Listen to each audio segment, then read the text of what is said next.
as the Eze Igbo of Lagos State. The local government Eze Igbo Cultural Day, their EYD, Indian Festival. That's our Christmas. We are doing it here in the lake of the hour, the year. That was to reflect the new year from July to September. Then wait after they are celebrating finish.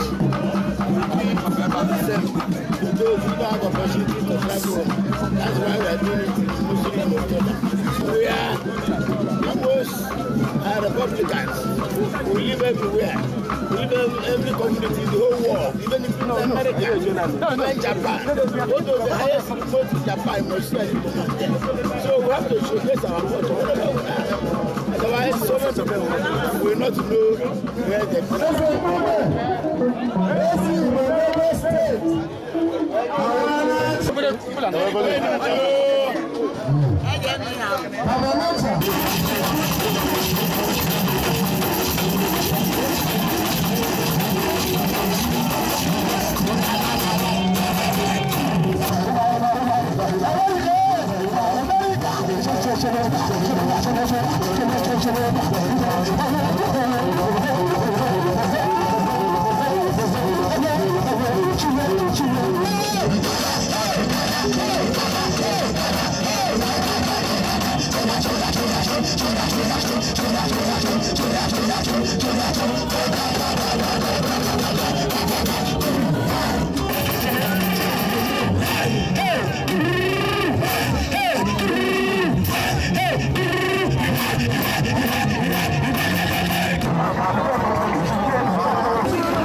Eba inekoka uboka mubiri noto na narekene oka ndi ozo deze na kwisaranye ya rubenu wetie otu ụbọchị elu enu ihe anya ukwu na-eme ụmụ Jacob jere izu ewu na atụrụ na n'obodo Shege si ha fere Jordan jụọ esoghị ha.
Yeah.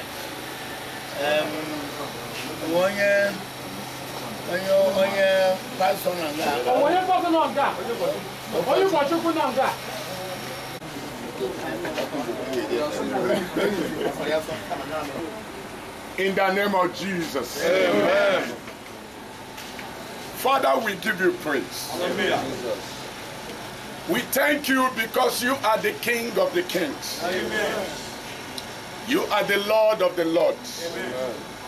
The reason why we slept last night and wake up to see today is because of your mercy and your grace upon our life. Amen. And Daddy, we thank you for this great occasion. A wonderful occasion that has brought us from all walks of life, and you brought us together here today to celebrate before our King. Lord, a lot of us have come to pay homage to the King. And Father, first and foremost, I want to pray that as we came from various places for this great occasion, that I pray that we all will go back safely in the name of Jesus. Amen. Daddy, once again I pray that as this occasion we start this very moment, we pray that you start with us. Amen. Let your presence hover over everything that we are going to do here today. Amen. Lord, everything that we eat and drink today will not harm us. Amen. We will eat and we will digest it, Lord God, and it will nourish our body. Amen. In the name of Jesus Christ. Amen. Lord, I pray that no man or woman will have problem after this occasion. Amen. Lord, I pray that as we go back to our various works, businesses, and everything that we do in life, you will go with us. Amen. Your great presence will hover over us. Amen. Your great power and anointing will be, Lord, visible on our life. And we give you praise, Lord. Father, guide us. Amen. Protect us. Amen. Be the Lord of this occasion. Amen. And bless each and every one of us. Amen. In Jesus' mighty name we pray. Amen.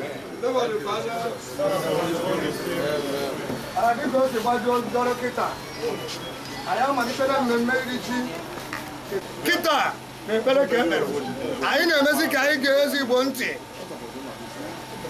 mba odogwu Naịjirịa ji eje ihe ọ bụ sọsọ odogwu Igbo ji eje ihe maka agụba Naịjirịa tata afọ ya dị ya anyị na-eme ka anyị ga-eghachi ka obenye anyị ekpere ndụ gụọrọ anyị ọfọ ndụ ọtụtụ mmemme ga-esokwa ihe a ga-eme tata a ga-echi ọtụtụ mmadụ echichi a ga-awa ji ọ ga-emekwa ka ọ si eme iwepụta ihe o ji enyere ndị onwe ha ka ọ ha aka tata mgbe anyị ga-apụ n'ebe ezumezu ebe a na-emebi ihe ka o siri dị onye nna n'onye ya bụ MC Magic Tongue Dynamic Promotion, the only angel on the stage, Ogene ndị Igbo ka anyị ga-enye ya ntị.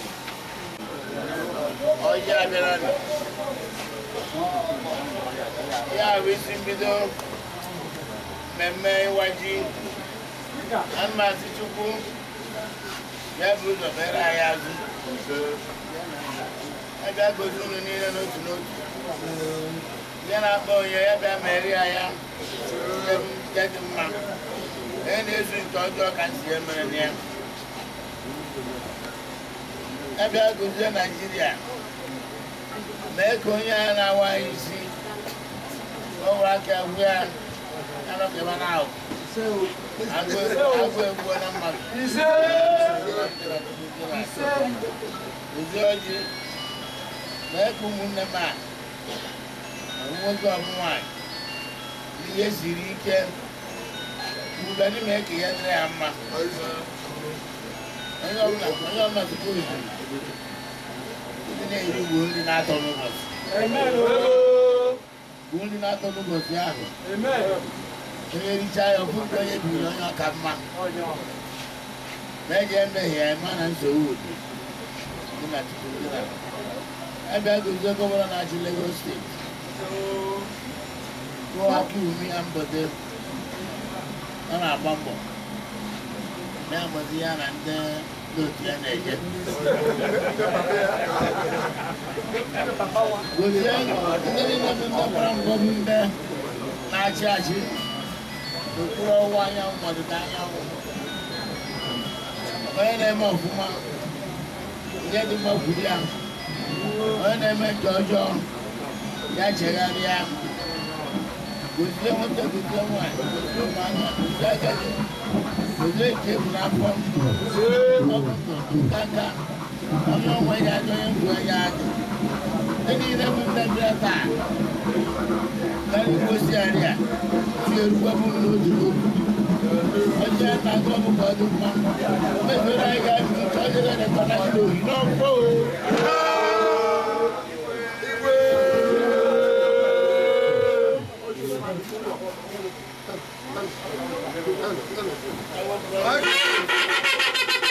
anyị na-aga n'ihu n'ịlọta ọtụtụ ndị mmadụ ndị nyere aka kwalite ibe a eze dọkịta Ebuka ji ọnụ nkwọ ihe one of ihe mbọsị anyị mana onye bụ eze ndị Igbo na Benin Republic Cotonou eze dọkịta Eles Anọzie eze ndị Igbo Oyo steeti eze Geoffrey Anu Mmọgwụ ụgwọ eze ndị Igbo nke mbụ na Ghana Ichie Amabọ nke abụọ na Ọkụzụ eze Boniface Ibekwe eze ndị Igbo Kano steeti anyị na-ekene unu ka anyị na-ekene ndị eze ka anyị gbatụrụ ndị eze udos eze Dr. Chris Ugo Anyakọra eze Igbo Leki Lagos steeti onye anyị na-ekwu maka ebe oke ọfịa Abagana eze Michael Ezekwobi onye ọma na-atụ mba gburugburu eze Udo Ifakọgba local government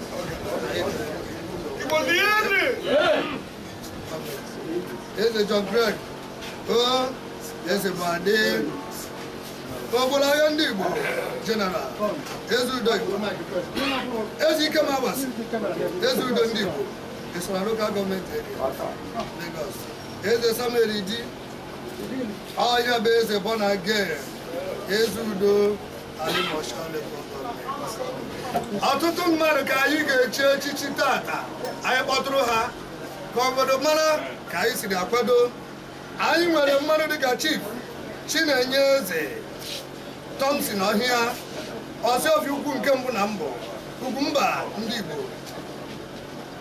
Secretary Emeritus Ọhaneze Lagos and the ex-official representing Imo State na anyị nwere Chief Bonaventure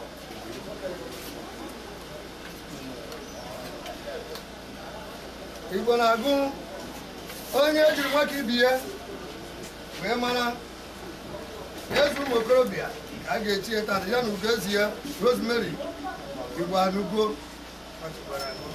azụ Ugochi mere eze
Dede.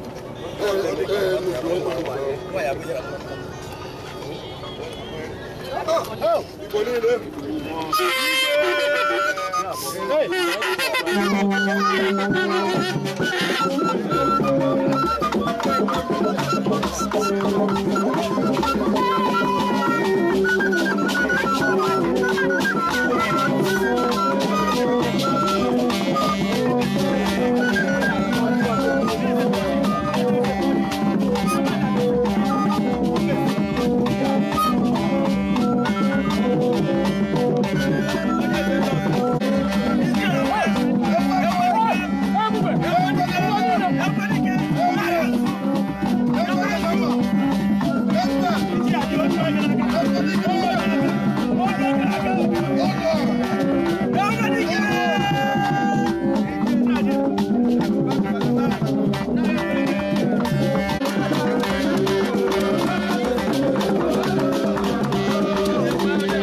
Princess Brendan Ifeoma Eseko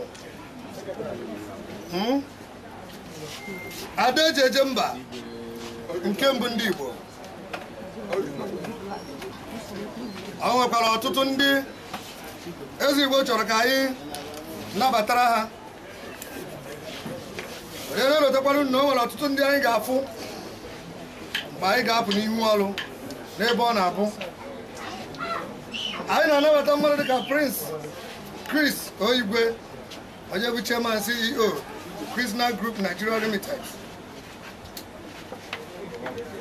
nakwa ọtụtụ ndị ọzọ ime ka unu mara na ada Igbo n'ebe a Chief Dr. Chinyere Managing Director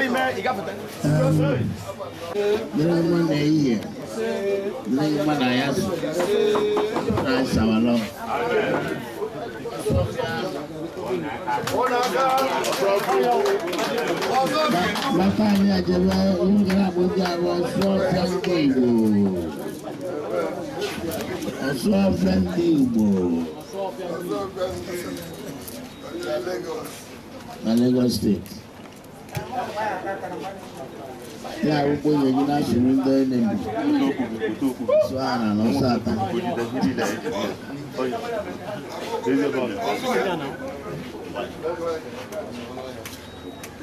Aya ndego.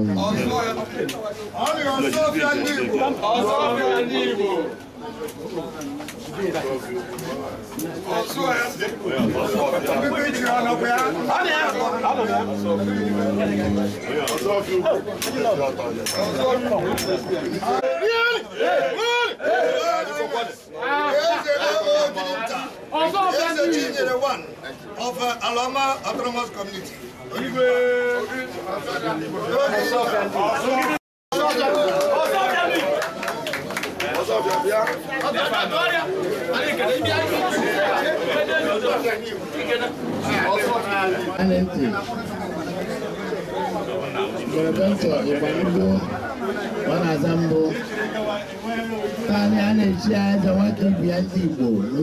Lagos State.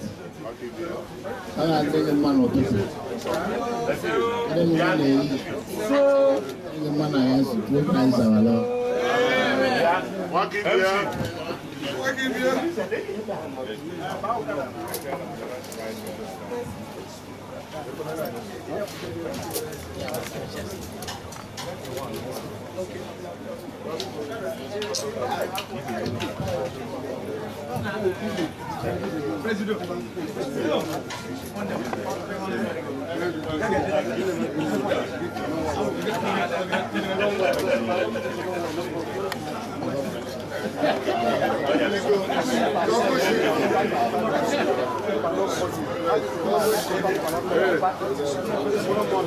And the working beer, I got the man over my quadruple. Ini nama tu dia cakap tentang kaya pada bagulan. Ayah ni rumah.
was a prominent member of the palace.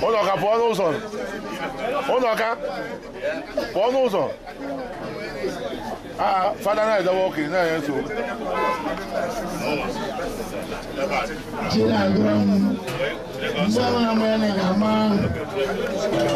No, so my first 11.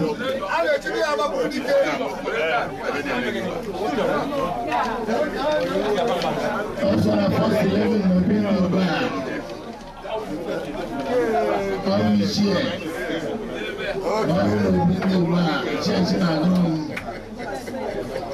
Matania, I am Brazilian. All I know what about you? What about you? What about you? Now I'm the one. You never go in the Nafama now. Then we sit down. Ina global ya dre man.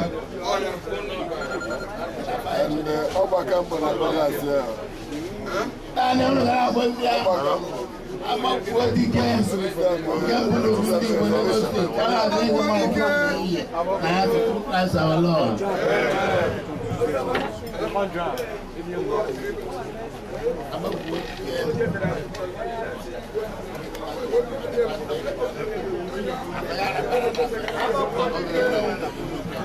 I can be a man, so we can call him.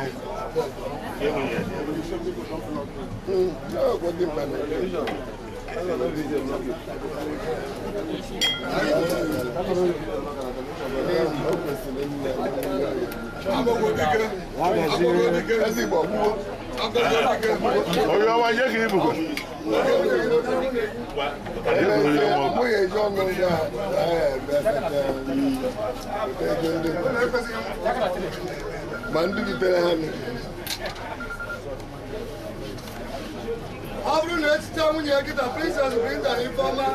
Eze Igbo. Unanya. Mafu. Na. Munya mogo.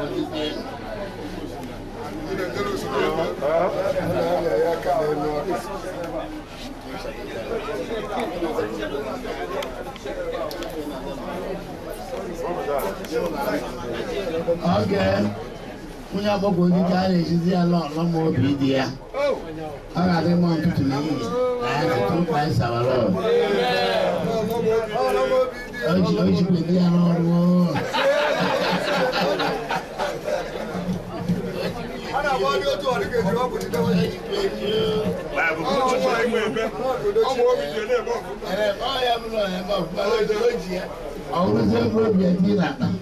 I asked I would not worry. I was why I was a mammy. Yes,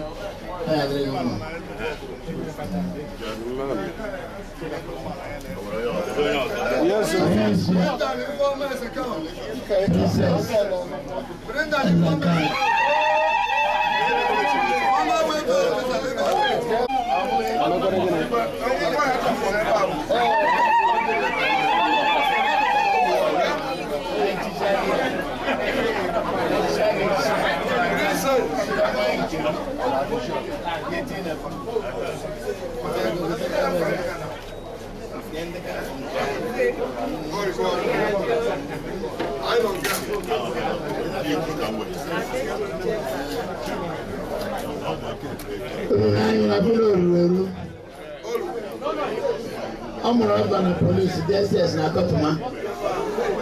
You have never heard of go. I chia a day, German Bandi, no Bindi, Bonilla Bar.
I confirm dress and wine.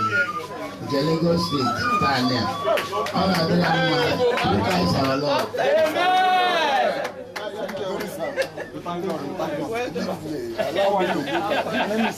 Very beautiful. Don't complain.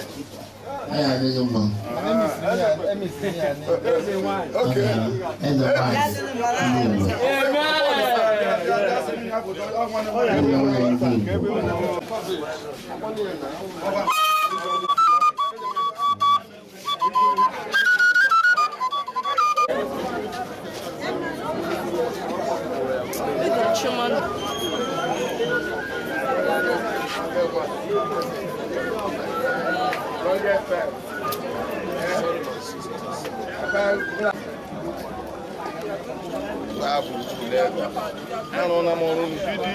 Secretary, ndị Eze la Lagos Recreation Committee. Anọ na gwa mgbe hụ na ndị Igbo akwadoro na tata ndị Igbo si yes, thank you for the work well done. Anyị kọọ mmamịrị ọnụ ọgba ụfụfụ ka ndị Igbo nwee ike nọ na-ekwu ofu olu, ndị Igbo nwee ike nọ na-emekọ ihe n'otu, ndị Igbo nwee ike ịdị n'otu udo, ka ndị Igbo gbaa mbọ hụ na ha pụtara wụkwa mgbe ha na-asị ọgbasaghị anyị ọgbasaghị anyị. Anyị chọrọ ka ndị Igbo pụtazie ya oge elekshọn a ga-abịa 2019 ka ha tinye aka tụpụta onye mkpọpụta onye ga-achị Naịjirịa dị mma.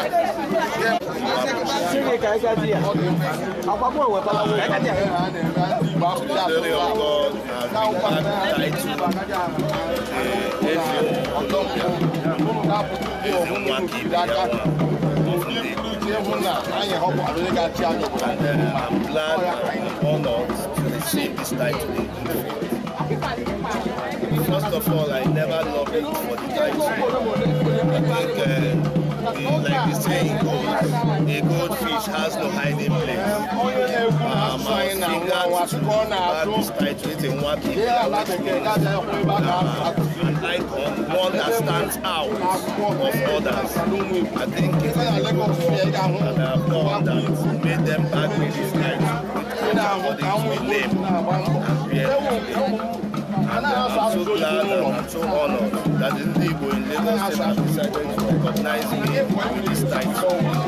I see it all and I want to my best to see what